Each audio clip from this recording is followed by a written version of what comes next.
Hello students, all of you are warmly welcomed in online classes delivered by Sushil sir. Students, today I will teach you collage. Collage means उपवाक्य. Collage means उपवाक्य. ये meaningful small group of words having only one finite word is said to be a collage. Students, केवल एक ही परिभाषित या निश्चित क्रिया वाले शब्दों के सार्थक समूह को उपवाक्य कहते हैं. And first of all of you have to know that collage is not a sentence, collage is a part of sentence. Students, now take an example. Example है हमारे पास, they rested at sunset, the sun rose, few were chosen. ये examples हमारे class के examples हैं. आगे हम types of clauses पढ़ लेते हैं कि क्लास कितने टाइप के होते हैं. टाइप्स ऑफ क्लाजेस, उपवाक्यों के प्रकार. There are 3 types of clauses. उपवाक्य 3 प्रकार के होते हैं. नंबर 1, प्रिंसिपल क्लाज, मुख्य या प्रधान उपवाक्य. मुख्य या प्रधान उपवाक्य. ये clause that can express its complete meaning and some other clauses are depend on it for their meaning is called a principal clause.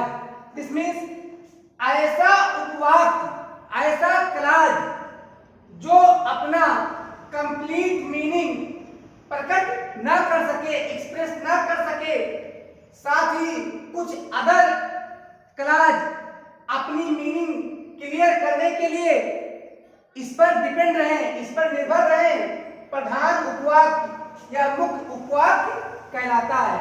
This means principal clause वह क्लाज होता है जो अपना पूर्ण अर्थ प्रकट कर ले और साथ ही इस पर कुछ और क्लाज अपनी मीनिंग के लिए डिपेंड रहे, निर्भर रहे.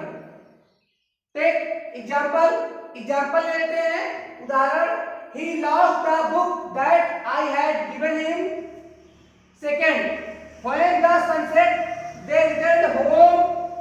Third, I like the boys who work hard. And fourth, where there is a bill there is a way extra.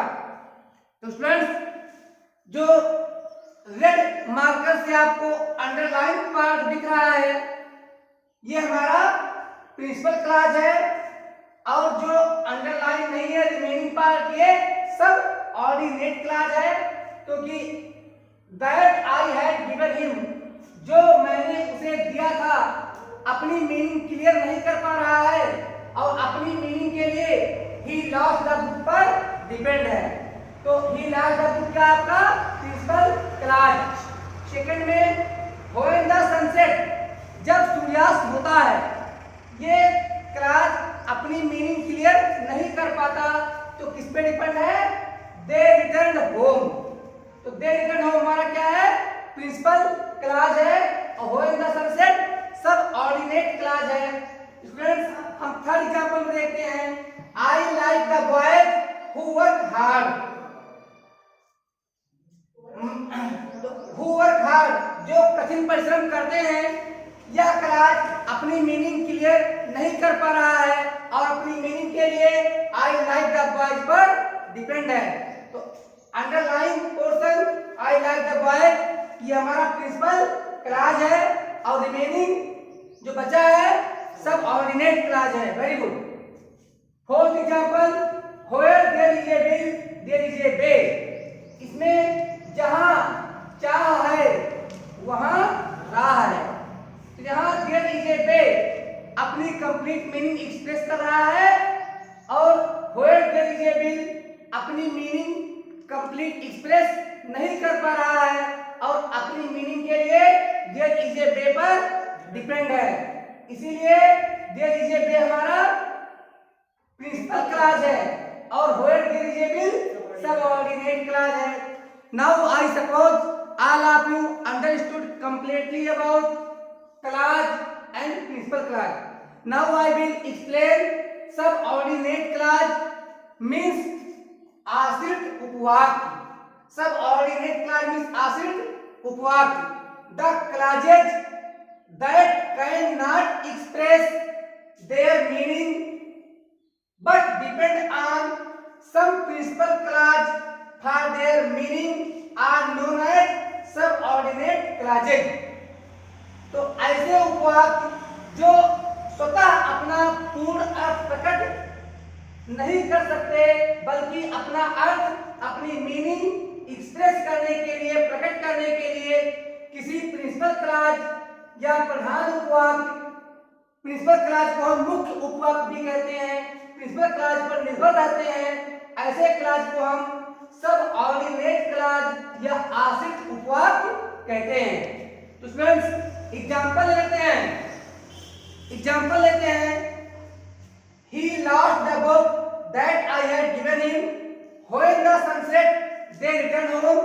I like the boys who work hard, and where there is a bill, there is a way. तो जो part हमारा underline part है, ये अपनी meaning के लिए remaining clause पर depend है, इसलिए ये सबऑर्डिनेट क्लॉज है. और जो अंडरलाइन नहीं है वो प्रिंसिपल क्लॉज है. I think now all of you understood completely about clause, types of clause, principal clause, subordinate clause, and next it is coordinate clause.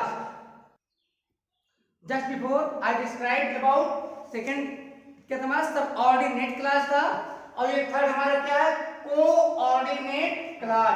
Third हमारा क्या है, कोऑर्डिनेट क्लॉज. सात संयोजक उपवाक्य. टू और more than two clauses used in a complex sentence can express their meaning separately and do not depend on any other clause for their meaning. Such clauses are called coordinate clauses. This means किसी compound sentence या मिश्रित या संयुक्त वाक्य में use होने वाले ऐसे दो या दो से अधिक क्लॉज जो अलग अलग अपना अर्थ प्रकट कर सके तथा अपना अर्थ प्रकट करने के लिए किसी अन्य क्लॉज पर निर्भर नहीं होते, कोऑर्डिनेट क्लॉज कहे जाते हैं. दिस मींस ऐसे क्लॉजेज जो अपनी मीनिंग के लिए किसी पर निर्भर नहीं होते, लेकिन कोई दूसरा भी इन पर अपनी मीनिंग के लिए निर्भर नहीं होता. क्यों? क्योंकि यही अंतर है आपके प्रिंसिपल क्लॉज और कोऑर्डिनेट क्लॉज में. आखिर प्रिंसिपल क्लॉज भी तो अपने मीनिंग के लिए किसी पर निर्भर नहीं होते, लेकिन प्रिंसिपल क्लॉज पर सबऑर्डिनेट क्लॉज अपनी मीनिंग के लिए डिपेंड होता है, जबकि कोऑर्डिनेट क्लॉज अपनी मीनिंग के लिए ना तो किसी पर निर्भर होते हैं और ना ही अपनी मीनिंग के लिए कोई इन पर निर्भर होता है. यानी कोऑर्डिनेट क्लॉज पर कोई दूसरा क्लॉज अपनी मीनिंग के लिए डिपेंड नहीं होता, जबकि प्रिंसिपल क्लॉज पर अपनी मीनिंग के लिए डिपेंड होने वाला क्लॉज सबऑर्डिनेट क्लॉज कहलाता है. क्लियर हो गया? तो अब there is only one difference between principal clause and coordinate clause. Principal clause वह होता है जिस पर कोई दूसरा क्लॉज अपनी मीनिंग के लिए डिपेंड भी हो, लेकिन कोऑर्डिनेट क्लॉज वह होता है जो अपनी मीनिंग तो एक्सप्रेस करे, लेकिन कोई दूसरा क्लॉज अपनी मीनिंग के लिए इस पर डिपेंड ना करे. एग्जांपल लेते हैं, उदाहरण. फर्स्ट है Ram goes to school but Shyam works in a shop. अगर देखते हैं both the underlined clauses are said to be coordinate clauses because the both clauses can express their own meaning and do not depend on any other clause for their meaning. ये separately अलग अलग अपनी meaning clear कर रहे हैं, लेकिन अपनी meaning के लिए किसी पे डिपेंड नहीं है। I think understood completely. Second, Sheela is dancing but Radha is swimming. Ram is a good boy so everyone loves him. यहां हम देखते हैं एग्जांपल्स में जो भी हमारे अंडरलाइन, ये किसके एग्जांपल है? कोऑर्डिनेट क्लास के एग्जांपल है। Now I think all of you understood completely about class and there types. तो नेक्स्ट वीडियो में मैं आप लोगों को बताऊंगा सब ऑर्डिनेट क्लास के टाइप, जिसमें हम आपको फ्रेज की तरह बताएंगे noun clause, verb clause, adverbial clause, adjectival clause, adjective clause. इन सारे क्लास के बारे में हम चर्चा करेंगे अगले वीडियो में। तब तक के लिए हमें विदा दीजिए। तब तक के लिए घर में रहिए, कोरोना से बचकर रहिए, सोशल डिस्टेंसिंग बनाए रखिए और ऑनलाइन क्लास पढ़ते रहिए। Thank you very much.